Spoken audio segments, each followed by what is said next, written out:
On the 23rd of April, Emily Jones tweeted, "Sim racing is literally at the Olympics and people are still complaining about it, shaking my head."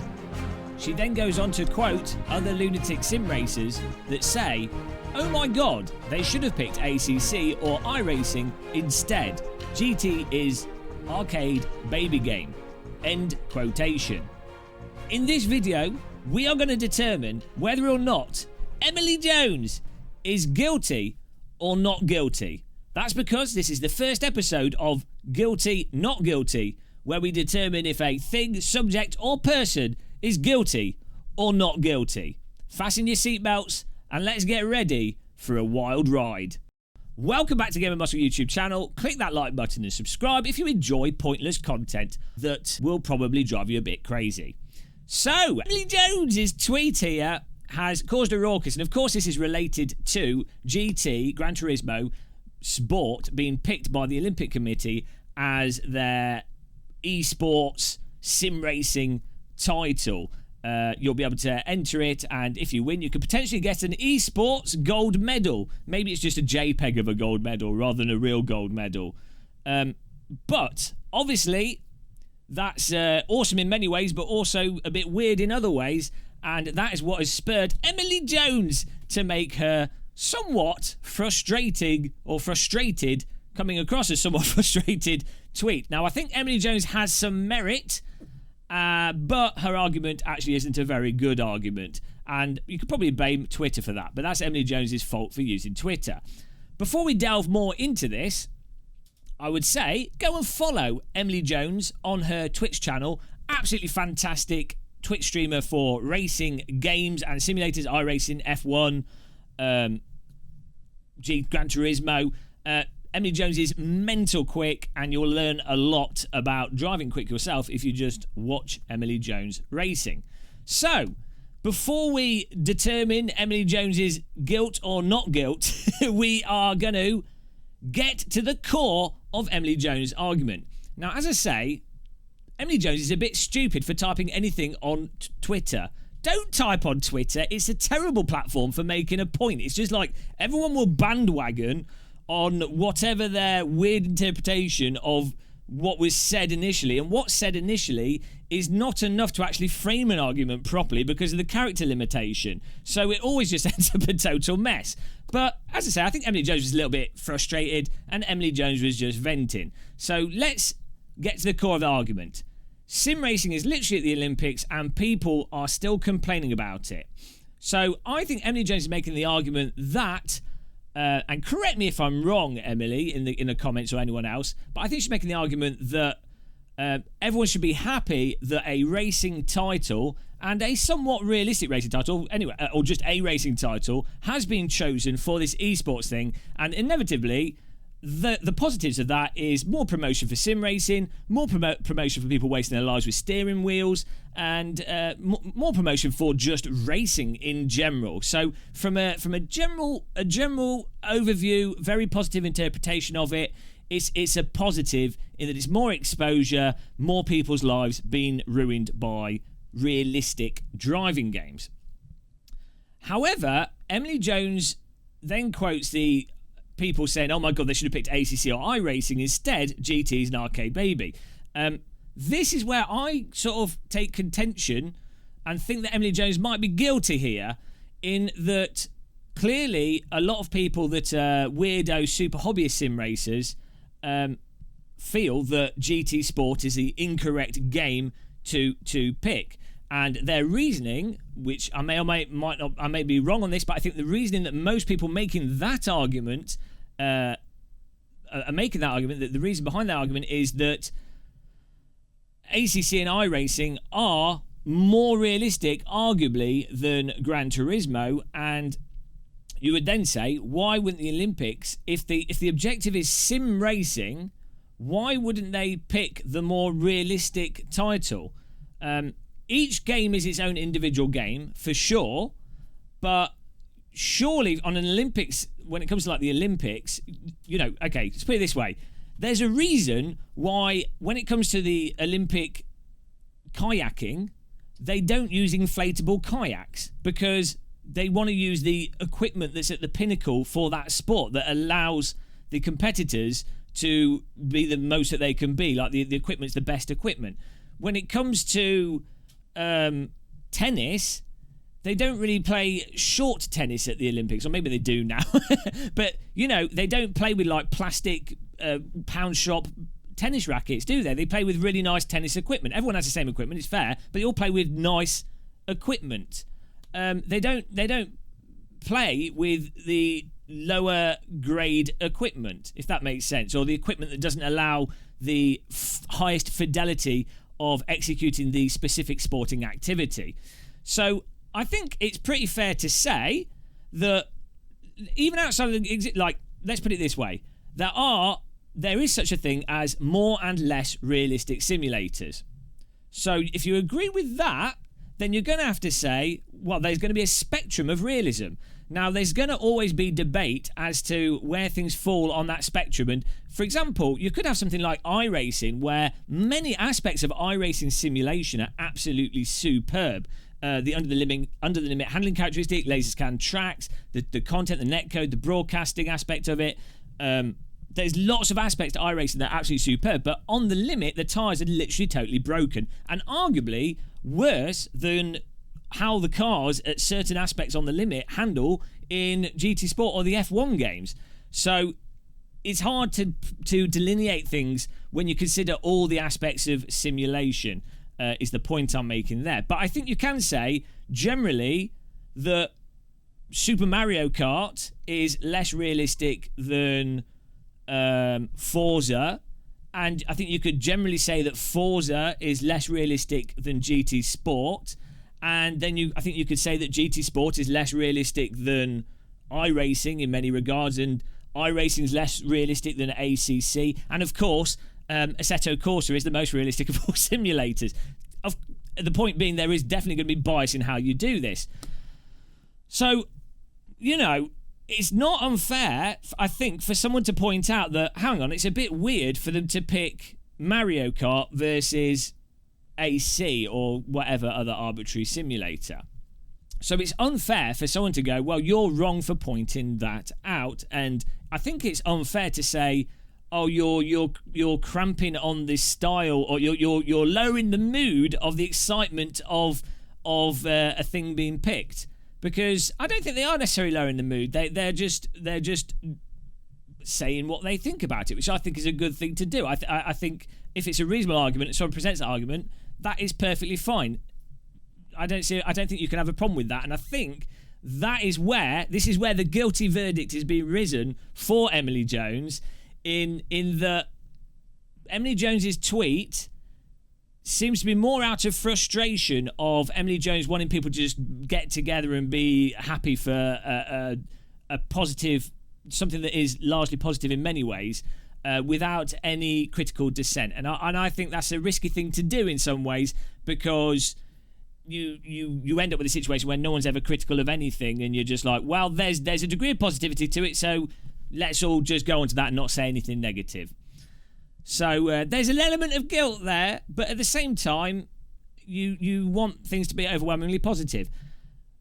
Also, contravening Emily Jones's maybe internal worries about the general negativity, and a lot of people have this idea of the internet's so negative these days, everything's terrible, people are just so argumentative and what have you.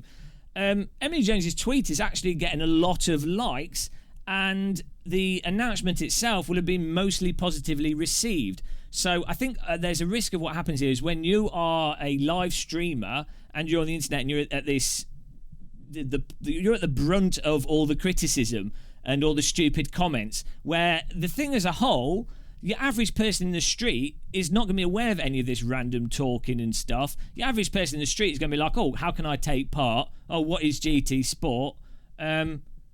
That looks interesting. They're not going to care. So, there's less people, although it looks very noisy on the internet, there's actually less people dissenting than there are people just bandwagoning and going along with things in a non-critical way. So you don't really need to be that worried about people dissenting, I would say. Now, as a counter-argument to Gran Turismo Sport as well, and GT, And what I would say is probably the worst argument, the worst reason to use GT. Now, the reason they've used Gran Turismo for this is because a lot of people have games consoles. Gran Turismo is the most popular racing game in terms of user numbers. So it makes sense from a marketing perspective and general accessibility perspective. More people will generally be able to take part in it and use it than if they'd gone with a PC only game or a very specific game that's like an iRacing or an original Assetto Corsa or whatever else. GT has that user base already established, and with this short-term announcement of this, it makes sense to use that as a marketing platform, basically. But as a huge negative, let's not forget that Gran Turismo is a PlayStation exclusive title. So really, if the objective of the Olympic Committee is to unify, which I think that's the whole point of the Olympics, is to unify combat, but basically just promote humanism. I don't think that's what the Olympic actually does in reality, but I think that's the positive interpretation and what the good people behind the Olympics want. It's about building empathy for everyone and getting everyone to just do things together and not be idiots. But if that's your objective, why do you pick a game that's a single platform title? Like, it is GT Sport is a PlayStation 4 exclusive. If you're on the Xbox, Xbox One S, Xbox One, any of the Xboxes, well, you can't play GT Sport, can you? So you'd have to go and buy a Sony PlayStation to play it. If you're on a PC and you don't have a PlayStation 4, you can't play GT Sport because it's on console, so you can't go and play it. What? So for the objective of the Olympics, surely it would make more sense to pick like ACC and use that. Surely it would make more sense, because that it's not. I'm not a huge fan of ACC, but you have to admit it's cross-platform on the Xbox, the PlayStation 4, the new Xbox, and the new PlayStation 5. It's also on PC as well. It covers all platforms. Everyone can effectively access ACC. It's a nice, neat package, and it's cheap to get. So that would make more sense. It's also more realistic than GT Sport. So for argument's sake, it would definitely make, in a reasonable sense, more outside of marketing. ACC would be a better title to pick. It's more accessible for more people, and it's more realistic from a sporting perspective. So I can't see a negative argument for someone going, oh, ACC would have been better. I can see negative reasons for iRacing. It's exclusive to PC. The on the limit handling, as I say, is mental. iRacers are upset with me for saying that. You can have a lot of fun with it. I'll concede that with iRacers, but you also have to subscribe to it and pay a content fee. It's got some of the similar aspects of issues that Gran Turismo has in its exclusivity and accessibility, or it's even less accessible. Forza is like an inversion of the GT Sport issue. It's on console. It's on console and PC now, thanks to the Xbox. What's it called? Game cross play, whatever, with the Xbox on PC and console, but it's not on the PlayStation consoles, and a lot of people just have one platform. So yeah, it's not unreasonable for people to look at the Olympic Committee selecting GT Sport and then say, oh, hang on, ACC would make more sense for the reasons that we've just explained. So for that reason, I'm sorry, Emily Jones, your comment is actually, I think your argument is not very good. Though, let's be fair to Emily Jones, I think she just wants a general envelope of positivity, and it is definitely, again, if you're a YouTuber or someone that's sort of in a social online social sphere, you do get the brunt of the complaints and the whinging, and it can feel like it is just a whinge environment, and that can grate on you, especially if you're quite an empathetic person that takes someone's whinging and complaining, and you sort of put yourself in that mindset to sort of understand their whinging and complaining. And if you don't understand their whinging and complaining, or you're just absorbing their what seems like negativity, that can actually be quite draining and despair-inducing. So I get it from what I think is her perspective on it, but I still think Emily Jones is guilty. That's it. I'm giving it a guilty verdict for that comment. And to round things off, we are if you scroll through the tweets, you have a lot of people making non-arguments, and this is a big problem with Twitter. So I'm going to single people out that I probably will do. What's this comment? You don't understand arcade racing games aren't real racing. I'll let you know I spend over $5,000 on my iRacing subscription, and these baby idiots somehow are on the Olympics now. Might as well be Mario Kart. So this is another problem with Twitter. People make these kind of semi-sarcastic responses and then use the sarcasm as a shield against any actual critical response to their sarcastic thing. So if someone makes a valid counterpoint to their sarcasm, the person who's made the sarcasm remark can go, oh, I was just being sarcastic, or oh, you didn't understand, or this is your misinterpretation. But if you've made a comment that's purposefully vague, New Moon is obviously just making a joke here, but if you do that, then there's no productive conversation that can come from it. I mean, what is the actual point of this? But I guess the point is there's a percentage of butthurt iRacers and stuff that have a lot of equipment that would like to see their equipment purchases justified by their sim racing title being picked by the Olympics, that then would arguably lend legitimacy to their sim racing title. But I don't think there's that many people with a lot of sim racing equipment that are genuinely massively butthurt. It's just people making the point that maybe GT Sport's not the best title as a sim racing game. You know, I don't personally. I know a lot of people that sim race. Maybe it's just the attitude of my channel. We're super chill here, but I don't know that many people that are genuinely annoyed that GT Sport's been picked by the Olympics. Again, it might be just my channel. We just don't care about these things. Maybe there are super anal sim racing channels that genuinely, and super anal sim races. Maybe there's a big bulk of them that genuinely do deep down care. But I haven't had that. I don't get that perspective of sim racing. Maybe because I play a lot of sims and I'm just not. I see each sim as a game. And on that topic, yeah, obviously the thing that Luna Moon, sorry if I'm saying your name wrong, that is correct is the fact of the matter is this brings up another argument, but every single sim is its own game. Hence why when the esports sim races, they focus on individual games. So despite them all being racing sims or racing games, and you'd think, well, hang on, if they're simulators and realistic, then the skills would cross over between all of them, give or take.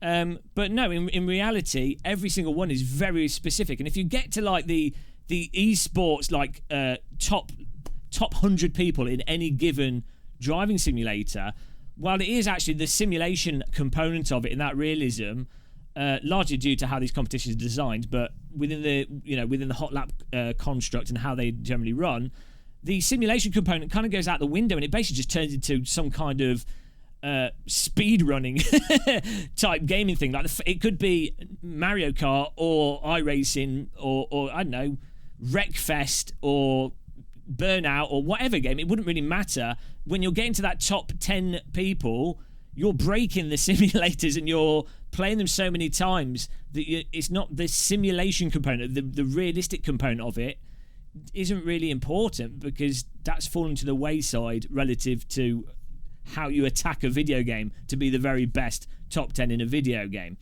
So that's a separate argument. Let's see. Lewis Boonfield, constructive criticism is pointing out the exclusivity of it, and I think that's fair. See, he's made a good argument. Well done, Lewis. He's not got any likes. PlayStation are just a console. Yeah, he's just said what I said. I'll give you a like. Well done. Austin Smith. Normal people, heck yeah, sim racing going mainstream, Lego! People who want to throw their hot takes out there, wow, why do they choose Gran Turismo and not real sim? I wonder how they're going to choose the participants. Will it be qualifiers? I like how at the end of his comment, he's like made this, he's like, I wonder how they're going to pick the participants. He's put a hot take, Austin Smith. You have put a hot take out there on this issue. You are just as guilty. As was Emily Jones. Emily Jones is complaining about people complaining. Just as guilty. We're all complaining. Complainception. There's nothing wrong with it. you would hope people complain in a humorous and enjoyable way, and that's not always the case. Oh dear, random call signer's got in here. Oh, he was Emily Jones again. Yeah, it's like we can't be happy for 5 minutes. Yes, Emily, people are happy. They're just it's the internet. People just type what they like and dislike, and things are always extracted to the extremes to make a point because they're not actually talking face to face. You know that, Emily Jones. Random call sign. In Portugal, we say the dogs bark and the... Why are you random call sign? This is great news for sim racing. I think it is good news for sim racing in many ways. Let's do a separate video on that. It's more concise than this Witter rant. What on earth is the Portuguese saying? In Portugal, we say the dogs bark and the caravan passes by. I can't even understand. No, random, that's you towing your caravan and you've driven it off a cliff. Oh dear. Anyway, right. Before this is going on too long, I could rant forever. I enjoy doing this. Hopefully everyone realises this is all just good fun as well. As I say, Emily Jones, you are guilty. Let me know in the comments if you think Emily Jones is guilty. Definitely Emily Jones is guilty. The judge, hang on, the gavel. Guilty verdict. You've been found guilty, Emily Jones. This is all good fun.